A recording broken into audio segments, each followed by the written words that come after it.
बारिश। शहर की कच्ची बस्ती में एक गरीब मजदूर कालू रहा करता था। कालू के घर में उसकी पत्नी जानकी थी। जानकी लोगों के घरों में झाड़ू पोछा करके कुछ पैसे कमा लेती थी और वहीं कालू किसी तरह मेहनत मजदूरी करके 2 वक्त की रोटी का जुगाड़ कर लेता था। कुछ दिनों से हो रही बारिश के कारण कालू की मजदूरी बंद हो गई थी। अरे जानकी, इस बार तो बरसात ने हद ही कर दी, रुकने का नाम ही नहीं ले रही। कुछ समझ में नहीं आ रहा, अगर इसी तरह काम पर नहीं गया तो 2 वक्त की रोटी का जुगाड़ कैसे होगा। अरे तुम चिंता क्यों करते हो, बारिश का क्या है, 1 आध दिन में रुक जाएगी और उसके बाद में फिर से काम शुरू हो जाएगा। अरे 3 दिन तो हो गए, बरसात तो रुक ही नहीं रही है और आगे भी रुकने के कोई आसार नहीं दिख रहे। तो क्या हुआ, तुम्हारा काम बंद हुआ है ना? मैं तो अभी भी लोगों के घर झाड़ू पोछा करने जाती ही हूँ। मेरे पगार से कुछ दिन तो निकल ही जाएंगे। अरे घर का खर्चा तो हम किसी तरह चला लेंगे जानकी, लेकिन ये जो छत टपक रही है इसका क्या करेंगे? ये बात तो आपकी सही है। हमारी झोपड़ी अब काफी पुरानी हो चुकी है और इसके छप्पर में भी कई सारे छेद हो गए हैं। रात भर पानी टपकता रहता है। अरे मैं भी इसी बात से बहुत परेशान रहता हूँ। कहीं किसी दिन ज्यादा बारिश आ गई तो हमारी झोपड़ी टूटकर बिखर ना जाए। राम राम राम, ऐसी अशुभ बातें क्यों करते हो? अरे ऐसा कुछ नहीं होने वाला। ये झोपड़ी ही तो हमारा सब कुछ है। अगर यही नहीं रही तो हम जाएंगे कहाँ? ठीक है जानकी, जब तुम्हारी पगार मिल जाएगी तो कुछ पैसे बचाकर झोपड़ी के छप्पर की मरम्मत करवा लेंगे। शायद हमारी परेशानी कुछ कम हो जाए। ठीक है जी, अब ना ज्यादा परेशान मत हो। ये लो, खाना खा लो और सो जाओ। सुबह मुझे भी जल्दी काम पर जाना है। जानकी और कालू अपनी झोपड़ी में सो गए। रात को अचानक से बहुत तेज बारिश शुरू हो गई। धीरे धीरे बारिश का पानी कालू की बस्ती में भरने लगा। पानी भरते भरते झोपड़ी के बाहर तक पहुंच गया था। सुबह के वक्त जब कालू और जानकी सोकर उठे, हे भगवान, ये क्या हो गया? बारिश का पानी तो हमारे घरों तक पहुंच चुका है। अब मैं काम पर कैसे जाऊंगी? रहने दो जानकी, तुम आज काम पर मत जाओ। ऐसे पानी से निकल कर जाओगी और बीमार पड़ गई तो लेने के देने पड़ जाएंगे। लेकिन अगर नहीं गई तो मालकिन लोग नाराज हो जाएंगे।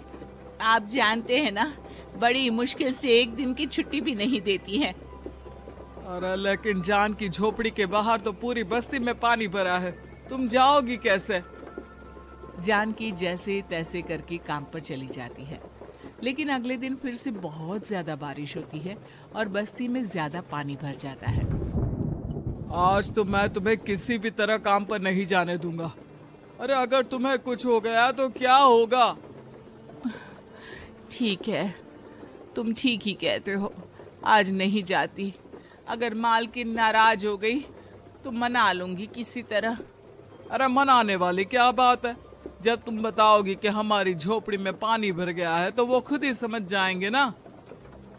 अगले 2 दिन तक तेज बारिश होने की वजह से जानकी, कालू और आसपास की बस्ती में रहने वाले सभी लोगों के घरों में पानी भर जाता है, जिसकी वजह से जानकी काम पर नहीं जा पाती। और 3 दिन के बाद जैसे ही जानकी काम पर पहुंचती है, कहाँ थी तुम? पिछले 3 दिनों से काम पर क्यों नहीं आई? मेम साहब, क्या बताऊं, इतनी ज्यादा बारिश हो रही थी, हमारी पूरी बस्ती में पानी भर गया है और उससे भी ज्यादा तो मेरी झोपड़ी के अंदर पानी भर गया। आप ही बताइए कैसे आती मैं? इसका मतलब ये हुआ कि बारिश होगी तो तुम काम पर नहीं आओगी? ना ना, मेरे कहने का ये मतलब नहीं था मेम साहब। तुम जानती भी हो 3 दिन से कितनी परेशानी हो रही है मुझे। सारा काम मुझे खुद करना पड़ा। माफ कर दीजिए मालकिन जी, पर मैं क्या करती, आने के लिए रास्ता ही नहीं था, सब जगह पानी भरा हुआ था। बहाने तो तुझे बहुत बनाने आते हैं। जानकी देख, अगर अगली बार ऐसा किया ना तो फिर काम से हमेशा के लिए छुट्टी। अरे ना ना मालकिन, ऐसा मत कीजिए। बारिश की वजह से मेरे पति की मजदूरी भी छूट गई है। बड़ी मुश्किल से घर में 2 वक्त खाने की रोटी का जुगाड़ हो पाता है। आप मुझे काम से निकाल देंगे तो हम क्या खाएंगे? अगर इतनी ही चिंता है तो फिर रोजाना काम पर आया करो। चलो अब जल्दी से जाकर घर का सारा काम करो। बारिश रुकने का नाम ही नहीं ले रही थी। पूरे शहर में बाढ़ जैसे हालात बन गए थे। लेकिन नौकरी जाने के डर से जानकी किसी तरह रोज काम पर जाती थी। एक दिन जब जानकी काम करके अपने घर लौट आई तो अचानक उसकी बस्ती में कुछ लोगों का शोर सुनाई दिया।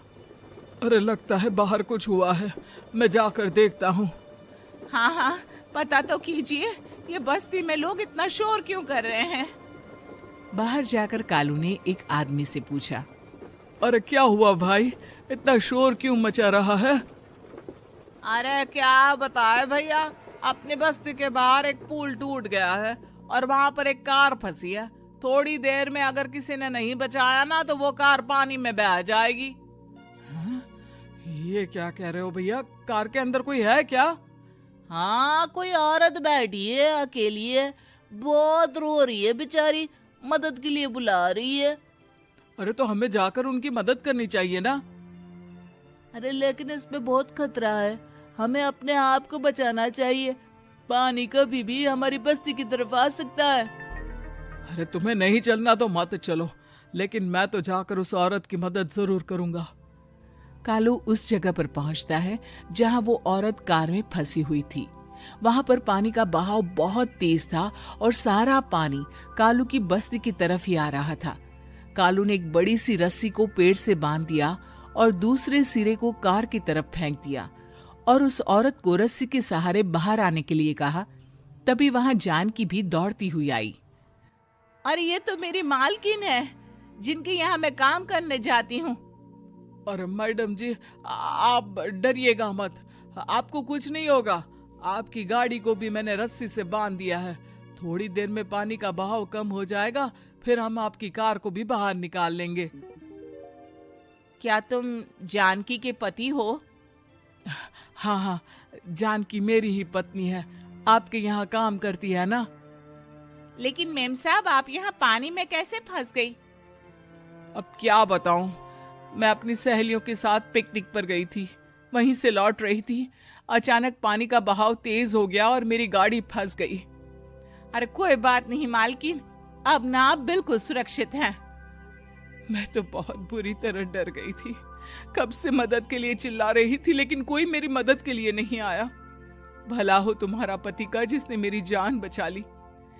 लेकिन जानकी, मैंने तुम्हारे साथ बहुत गलत व्यवहार किया।